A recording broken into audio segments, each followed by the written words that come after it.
One would think becoming a good minimalist is simply a matter of getting rid of all your shit and moving on. But clearly that's not the case. We are drowning in our few minimal possessions. We just got back from the club and we're looking for our cleaning kits. We couldn't find anything anywhere. Oh, maybe it's in that cupboard. That's our whole closet right there.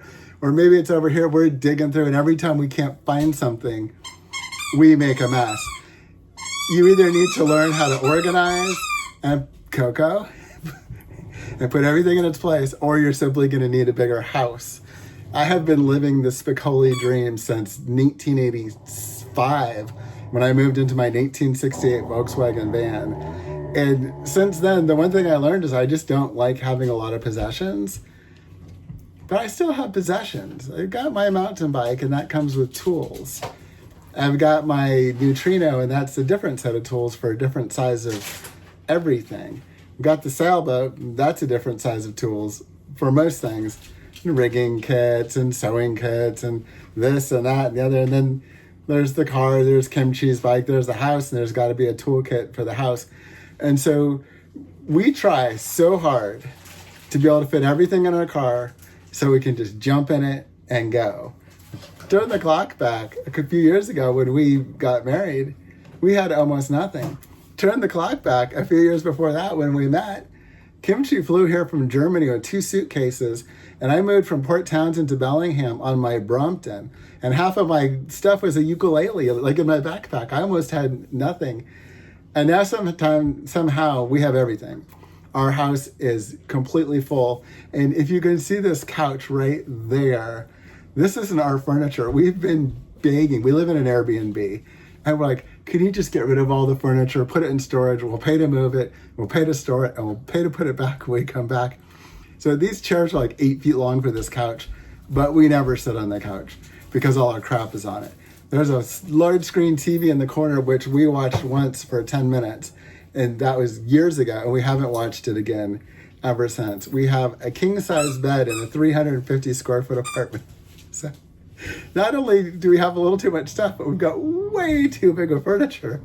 And we're having this thing where I really want a smaller place to live in and less stuff. And Kimchi's okay with that kind of, sort of, but she also wants to have her own office because she works from home sometimes. And she wants to have her own space and kick me out to the garage. And so as minimalists, we still need a reasonable sized house or cabin with a garage for me so I can have a cigar while I'm working on the bikes or whatever nonsense I'm working on, and where she can get some peace and quiet in the house and lock me out because all I ever want to do is play. I'm like a little dog rubbing up against her thigh. Come out and play with me. So our minimalist dream is crushing rapidly. And as we're trying to move anywhere from 500 to 2,000 miles from here, we're starting to wonder how we're going to do it. Because I can't drive. Kimchi doesn't like driving big trucks. We've got a car that I don't know how we got that's got to move with us. And out on this little island, you're not going to find anything as far as like those drop boxes where, I don't know what you call them, the pod, where they drop it off and you fill up your stuff and you go. And so I'm like, well, we could just give everything to charity and then move to wherever we go to the new ranch that Kimchi is going to buy. It's going to break me emotionally and financially probably. And then get all new stuff when we get there. Or make some bed frames, make some bookshelves, make some stuff.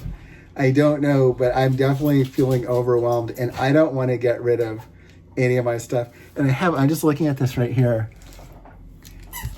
I have an incredibly large amount of weird things. This is like, it's called a sketch wallet. Kimchi got it for me. I was supposed to be doing a review on it, but I don't know how to review stuff really. And so it just sits here, and I need to open this because I need what's inside because it has a purpose for me that I don't want to talk about, but it's going to hold something important. And so we've got all these things. She has these like boxes and boxes. She's Chinese of little tiny houses that you put together. They're like Lincoln Logs, except I don't know. I don't really understand it, but her stuff. And then puzzles. We have enough puzzles to start a puzzle store. And we didn't buy 1,000 puzzles. We bought one. And then somehow we had 25. 100, and they just keep multiplying. They're like rabbits in this place. You see, can you count how many bikes I can see? I've already sold most of my bikes this month, and they're still everywhere we look. And then this right here is our donate pile, which And we could just take it, but for some reason we can't until it's 10 feet tall. And so it just keeps growing and growing, and then it falls on the dog. And they're like, oh, we better get rid of that stuff. And then we pile it neatly again, and it goes higher and higher and higher. So the whole form of minimalism, it's not just having nothing. It's having everything you need and nothing more, but more importantly, having a space to put it in, having it neat, and having it organized. This is why I went to the neutrino. I'm just tired of giant and multiple bikes everywhere. I just want to ride my bike at the end of the day. I don't really need all the fancy stuff that I have. I just have it, and I don't need it because I like it and I can have it. So we're trying to pinpoint, how are we going to do this? We talked about moving into a Sprinter van very, very, very seriously. When I started van life in the 80s, when I was living at Huntington Beach while I was in high school in my Volkswagen van, and surfed every single day, and somehow made it to school by 10 o'clock, stoned, covered in sand, way too tan for December in Southern California. And even back then, it was just a struggle. They were always giving me tickets and somehow catching that I was living in the van, basically because I was in the same city. And then as I got older, I did it bigger and better and bigger and better. But even the last time I did it, which is over 20 years ago, it's not like it used to be in the old days where you could just pull up in your old VW and close the screens and have a good night. Everybody is on to you, and now everybody is paranoid and everybody is a little crazy.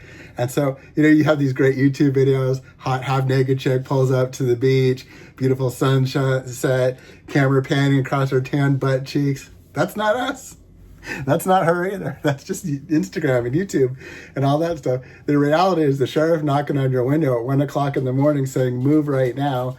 You had a long day, so you had a beer at 11, and now you're too drunk to drive by legal standards, and you're trapped there trying to have a conversation with someone who doesn't know you and doesn't care about you. And all the crimes happening in the city by a multiplicity of thousands, but your van is the one he's after, or the crazy redneck with his shotgun and machete. So we don't know if we're quite ready to do the van life.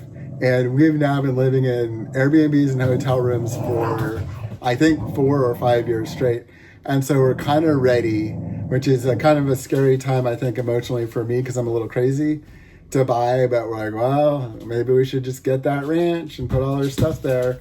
And then we'll be nice and poor and have to go back to work because we'll need to put a new roof on our 100-year-old house, new wiring in our 100-year-old house, new walls on the inside and the outside to make sure that we can get to the plumbing and then put it back together, build a new foundation, re-landscape the entire thing, stuff like that.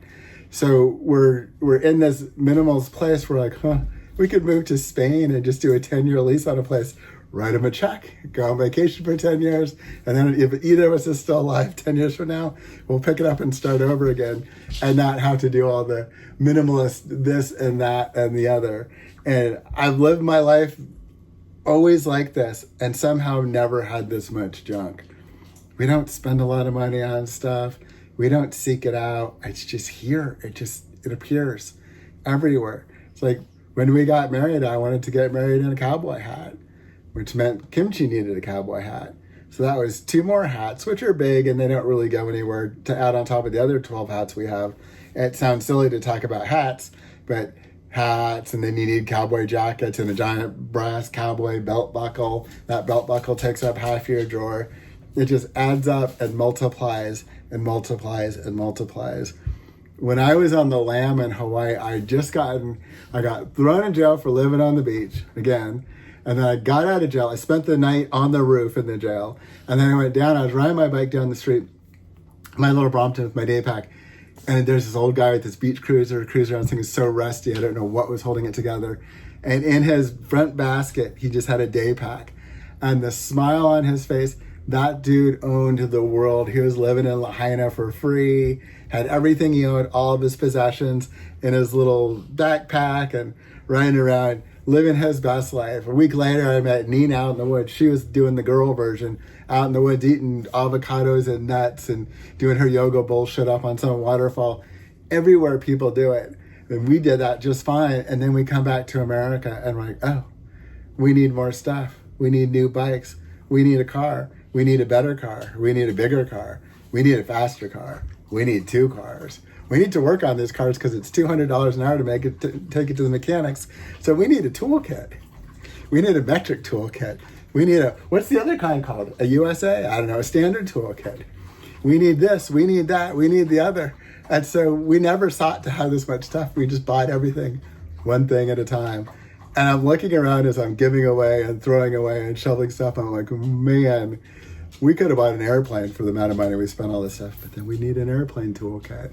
And whatever things come with airplane tools. You can't even work on your own brakes on a plane, like the things that they do there. Again, everything today seems to cost $200 an hour.